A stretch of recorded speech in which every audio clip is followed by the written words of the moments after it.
G'day everyone, welcome back to the workshop. Today we're doing something a little bit different. We're doing a how-to on inlay that I've been requested to do by a couple of my patrons and a couple other people watching. We're going to be using this 1mm copper wire. It helps to make sure when you're doing flush wire inlay that you use softer material than the ground. You're going to need these two tools, which is a mild steel damper, you could use brass, and a scribe, and these two are going to be used in both techniques that I'm going to show you today in how to inlay copper wire. Now for the two different techniques, there are two different sets of chisels that I use. Now I practice the Japanese style, and these are a V chisel and a small katakiri chisel, which is a small flat-edged chisel. The V chisel is a fairly standard graver in both European and Japanese style. It is known in Japanese as a kebori, and it's just a 90-degree V with a 45-degree face. And then we have the flat chisel, again 45-degree face. This one is, I believe, 1.5 millimeters wide. And again, this would be called a katakiri bori. Bori meaning chisel. So first of all, we're going to scribe our line. Now, this is obviously just a test piece of work. If you're doing something that had curves and things like that, you may need a different way of lining out your piece. But a good high carbon steel scraper, scribe in this case, a small needle file ground to a point, is going to be good enough to mark the work, and that's going to give us a line to follow with our V chisel. Now this is my preferred method of engraving. Small 19-gram hammer. You do not need a large hammer, and I'm going to apologize right now. My hand was in the way of the camera for a bit of this engraving process.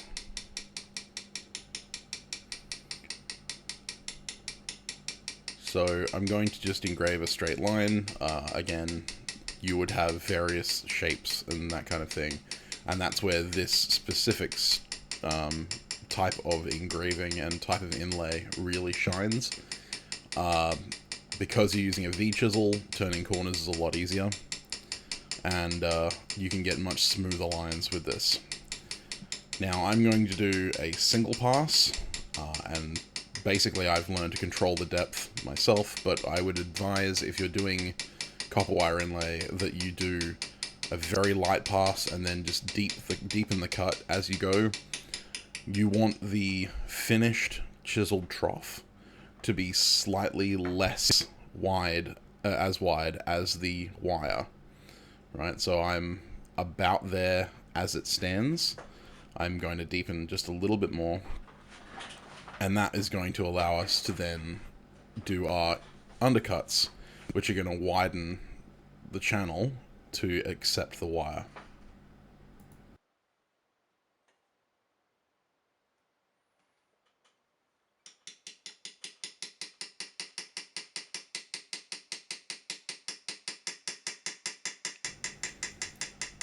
This type of inlay does have the disadvantage of being limited to a smaller diameter wire than the second type of inlay I'll show you later, given that once you get past about 1 millimeter, 1.5 millimeters, the width and depth of the cut makes it really difficult to get clean lines out of.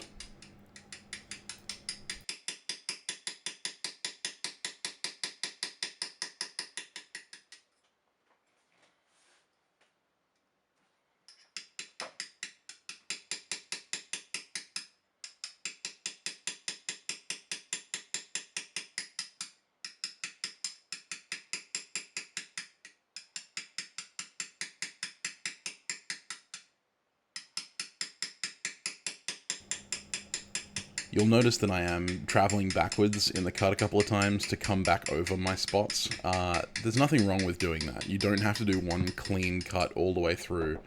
If you want to have even width and depth, sometimes you have to come back over it. Checking the sharpness of your chisel is also really important. If you find that it's skipping through your cut a few times and not actually biting, you may need to sharpen your graver. And you can see here that the wire is catching, and that means that we're about ready. So now we're going to take our flat-faced graver, and we're going to go sideways at a relatively steep angle. And we're actually going to plunge it into the sides of the V-cut. And that's going to create a dovetail once we've worked down both sides. That will then hold on to the wire once we've chiseled it in. This also raises a little bit of a lip. You'll notice, if you look closely, that as the chisel is hit, the metal alongside the V-chiseled groove is actually swelling a little bit, coming up. That also adds a lip that's going to grab that copper and hold onto it for us. It needs to be a very fine and thin chisel in order to pull this off, especially if you're doing inside tight curves. And given that it's a very fine and thin face chisel, you may fracture it. So be sure to be looking at the end of your chisel, because if you do fracture it, it's not going to do the job anymore. And just go back and resharpen it. But you just work along, and actually using the swelling to measure the depth of your cut, because as the material gets pushed, it's going to get pushed evenly. And so if the swelling line is even along the line of the graved line, you're going to end up with an even dovetail.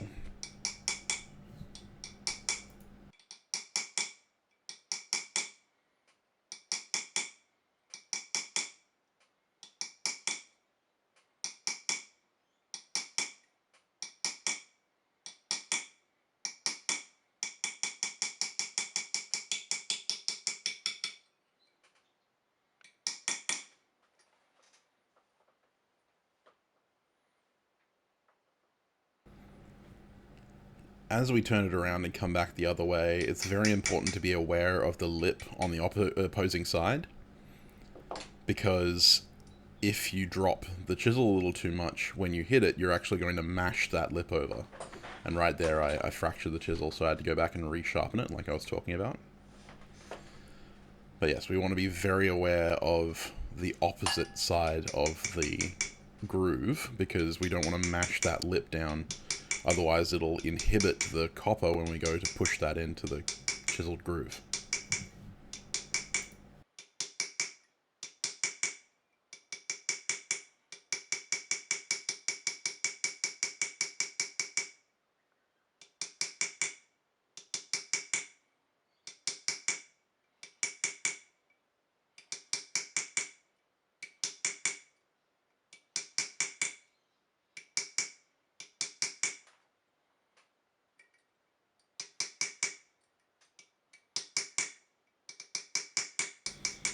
I shifted my hand out of the way so you can see better what I'm doing. I tried to stay conscious of the camera. Unfortunately, there was a lot of stuff on the other side of me, so I couldn't really film from that angle until later, until I moved everything out of the way. But yeah, what we're chasing here is an even pushing of the lip, and then we'll test the fit of the wire, and basically we want the wire to just pass the lips of the groove. If the groove is too wide, then it'll be very difficult to get a proper seamless inlay. We'd much better have a little bit thinner of a groove than too thick a groove. And basically we'll come back and we can go back over it a couple of times to widen that groove out a little bit more to provide the width that we need for the wire we're using. And obviously the width of your groove will depend on the diameter of the wire you're using. For this method, I don't advise anything over about 1.5 millimeters. In this case, we're using exactly 1 millimeter wire, so we want the groove to be exactly 1 millimeter wide, which is why that original V-chisel groove wants to be about 0.7, maybe 0.6. Just checking the fit there, and I noticed that the groove is a little too narrow. So I'm going to come back and widen it out. And you want to do this in small steps. You want to work gently, small taps, because it's much better to be undersized and then work your way out to the final dimension than the oversize, because it's very hard to push that material back in to make a good fit.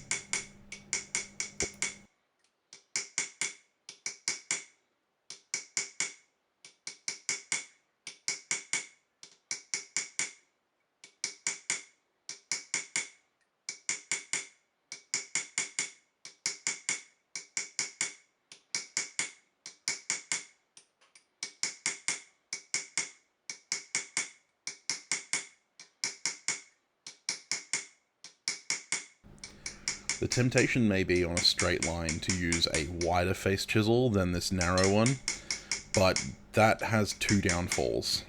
One, you can tend to angle the chisel, so you'll dig deeper in one section than another.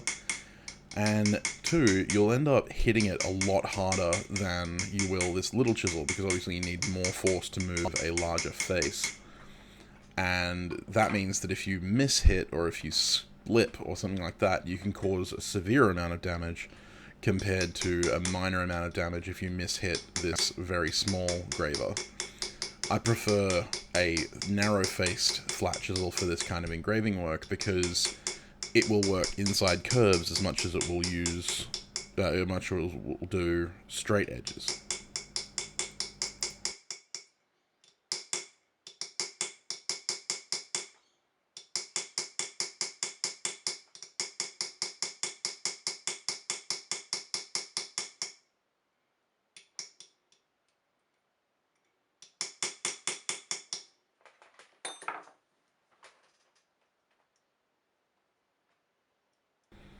So now I'm checking the fit, and it looks pretty good.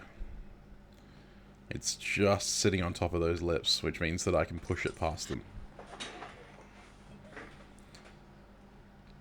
So now that it fits, we're going to strike it home. And I'm just going to use the hammer to start off with, just to set it in the lips of the groove, and then we'll come back with our mild steel rod. Sometimes, as I said, some people use brass. Traditionally, some people use deer horn, and I'm just going to clip the end off with that little flat face chisel to make it the right length. And the end of this punch is very, very slightly domed and polished so that it's not going to mar the surface of the material. That being said, this method probably mars the surface of the material a little more than the second method. You want to make sure that you're going to be grinding or sanding this piece after inlay. But as you can see, we've started to set that material in, and I noticed at this point that the groove may have been just a little too narrow for this piece of material, but we're going to be able to force that into the groove underneath those lips and underneath that dovetail to keep it locked in. And then it's just a lot of hammering this down using fairly hefty blows. And something I didn't mention at the beginning is that I annealed this copper before we went to inlay. Like I said in the very beginning, you want the inlaid piece to be softer than the ground that you're inlaying in.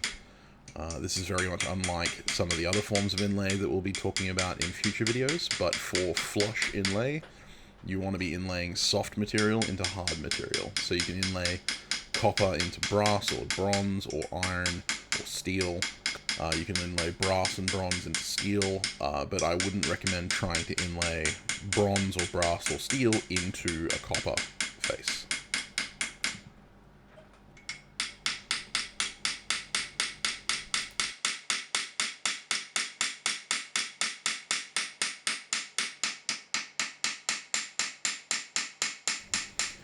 Normally at this point in the inlay, the wire would be underneath the lips enough that you'd be able to push those lips down on top of the copper.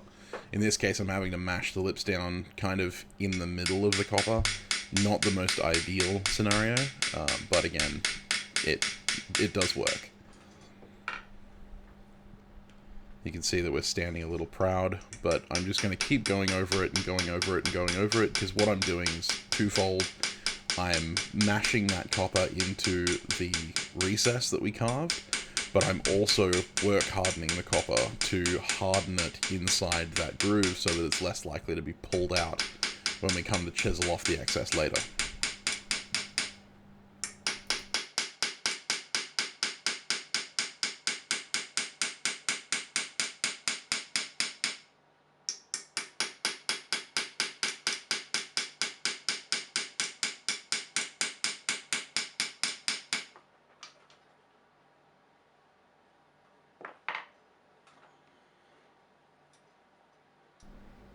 So now I'm just going to use the flat face chisel and I'm going to chisel off the excess. I actually end up trading out for a wider face chisel and just carving it off all at once.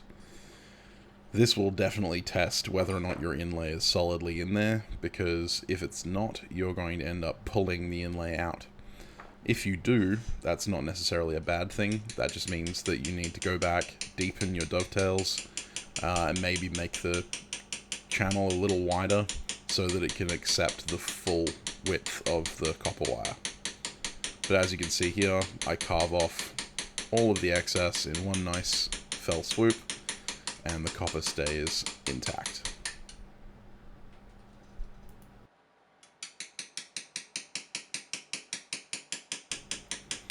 Right here, it looks like I rip out the inlay, but that's actually just a loose piece of wire edge from the inlay itself that was forged over the lips. And now that I've cut the majority of it off, I'm actually going to go back and hammer it down just that little bit more, because I noticed that it was still standing a little bit proud.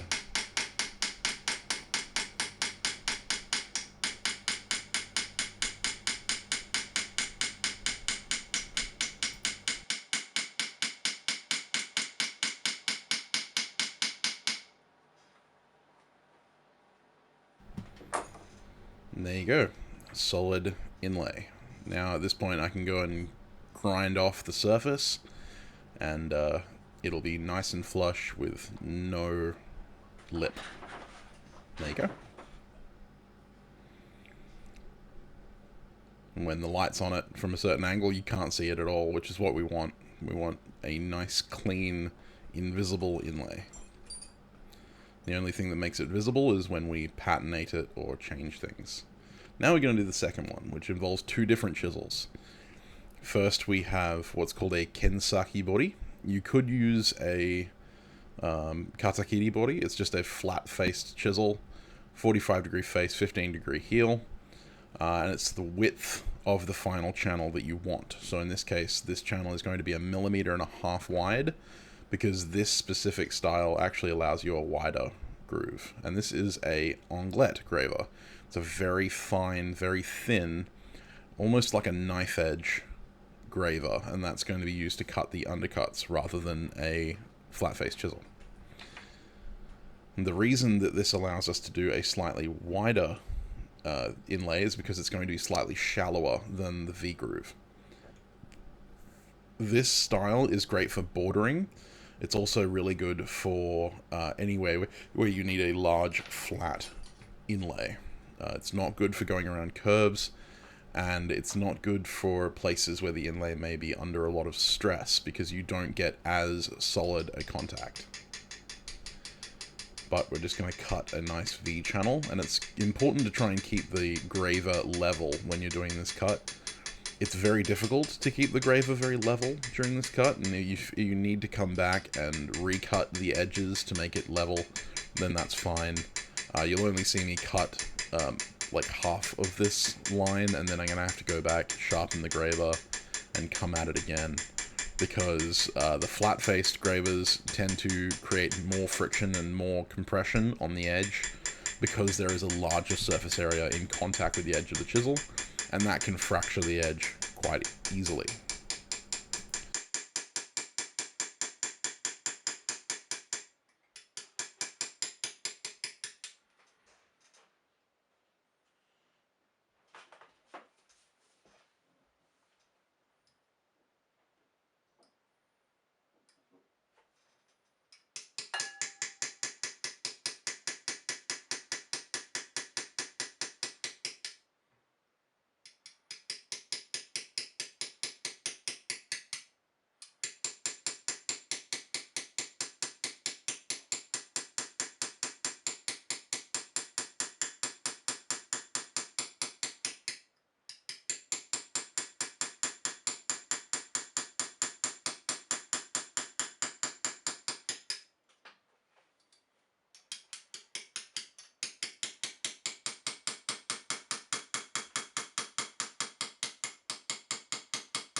So you'll see that this groove looks quite deep because I'm carving out a lot of material, but that's mostly the width. In actual fact, this groove is probably only 0.5 millimeter deep, whereas the V groove was almost 1 millimeter deep. So, like I said, this will use the same 1 millimeter wire, but it'll make a 1.5 millimeter wide groove that I can fill with that 1 millimeter wire because of the shallow nature of the cut. And again, coming back over and evening things out is not a bad thing. Having a nice even surface is important. In this case, a test fit is unnecessary because we know it's going to be wider than we need it. But now we're going to come back with the onglet, and we're going to angle it inside the flat walls of the groove, and we're going to cut a recess. This is also really good where you have a finished surface that you do not want to mar. When you use the other method, where you're pushing up a lip, you're obviously compressing the material, you're manipulating the material, which means that you then need to push that back or grind that lip off. With an onglet, you can actually grave away material from underneath the surface without deforming the main surface itself. So if you have a finish that you want to maintain, this process can be quite useful. I don't normally inlay on things that I'm going to want to keep the surface finish of. I normally inlay on things that I can then sand flat, because even with this technique, unless you're very careful, there is a good chance that you're going to need to sand things flat. But this is just another method for inlay. Given that the onglet is so thin, it does naturally chip quite easily. And so you may find yourself needing to sharpen several times in order to cut even a length of inlay like this. But that is the sacrifice you make for this style of inlay.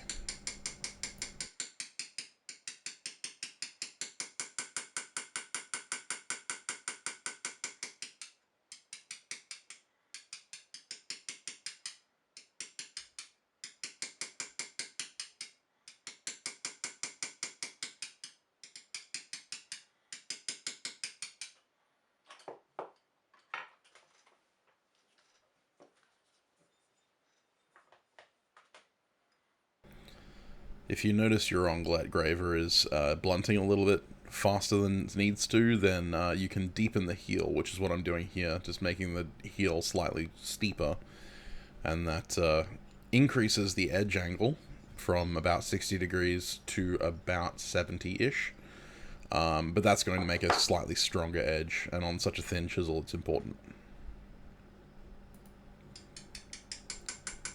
Due to this finicky nature of the onglet and the constant chipping, and the fact that the flat graver almost will not turn corners. It will turn shallow corners, but it won't turn tight corners well. It will always end up scarring out the surface. This is not my preferred method of engraving or inlaying. But I wanted to represent this for people who are interested in multiple ways of inlaying. It's very useful, as I said, for very straight lines and for wide sections. If you want a wide piece of inlay and you don't have a wide or thick piece of wire to inlay, then this is a method to get a wider line than you would otherwise get. And so now what we're doing is using that same flat face chisel we just used to cut the channel to now chop teeth into the bottom of the groove. Now, unfortunately, I had my hand in the way. I realized after I'd filmed everything. But basically all I'm doing is angling the chisel at about a 50-degree angle, a little higher than 45. And I'm just not tapping it once and cutting a tooth in the bottom of the channel. And that's going to help us hold the copper. If we don't do this step, the dovetail that we've cut with the onglet, given how wide the channel is not necessarily going to hold onto that copper strongly enough to stop it from ripping out. There you can see the teeth that have been cut in.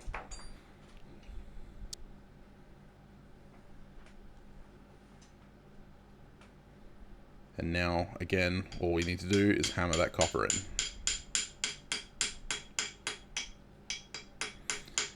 Now the faces of my engraving hammers are very, very slightly domed, and that means that I can get away without accidentally dinging the surface with the edge of my hammer. But again, it's better to use something like that slightly domed punch to do most of the inlay hitting. In this case, I'm just using it to set the copper, and then I'll go to the punch to finish it out.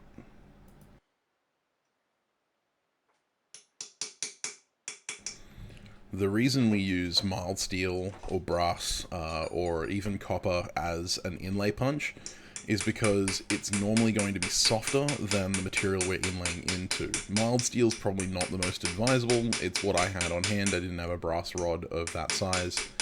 But if you watch other engraving channels, you'll notice that they'll use either a brass rod in a pneumatic graver, or they'll use a brass rod and a hammer to set their inlays, whether that be gold or silver or copper or whatever it is that they're inlaying, and that's so that they don't mar the surface of the ground or the piece that they're actually trying to inlay into.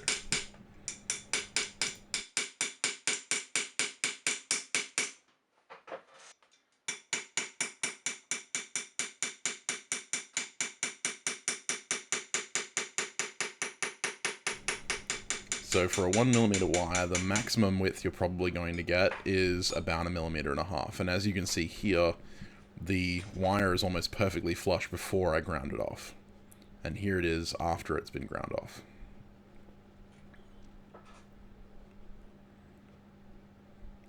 Now you can see here at the ends where I haven't let the inlay fill the hole. That's purely because I wasn't showing you how to fill the end of a line. We're just talking about lines at this stage. I may do a follow-up video on how to completely fill a line, and basically it just comes down to cutting an undercut at the end of your inlay cuts. Actually, one end of the flat, you can see, actually doesn't have anything, but as I said, 1mm wire will fill both of those, and that's about a 0.8mm and a flat 1.5. And here we're going to demonstrate the differences between the flat graver and the V-chisel for carving grooves, because obviously straight lines, they both do the same, but here we have the V-chisel, and I can carve a nice squiggly line quite easily, quite quickly, with very little resistance, and you'll notice there's no tear out behind the graver because the heels aren't catching the walls. And we could cut the shelf in there and inlay that and have a nice squiggly copper line.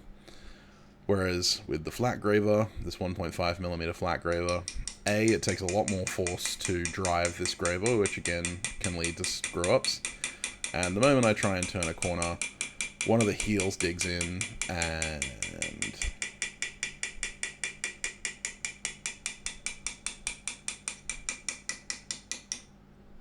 yeah.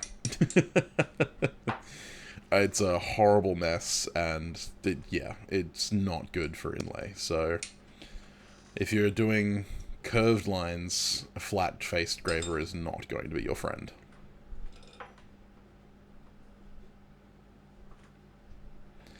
But thank you very much for watching. I hope this little inlay tutorial helped. If you're interested in more content like this, please feel free to hit that subscribe button and make sure to hit the notification bell to be notified of when I upload a new video. I have a video every Wednesday, and I go live on Saturdays at 9 AM Australian Western Standard Time if you want to come hang out. I also have a Twitch channel, twitch.tv/SamTownsBladesmith. And if you want to support the channel, then you can head over to my Patreon and join this list of fantastic people over here who help me make content like this, help me improve the camera quality, the audio quality, overall improve all of the quality of the content that I create, and they are fantastic people. But with that being said, I hope you have a fantastic week. I'll see you next time.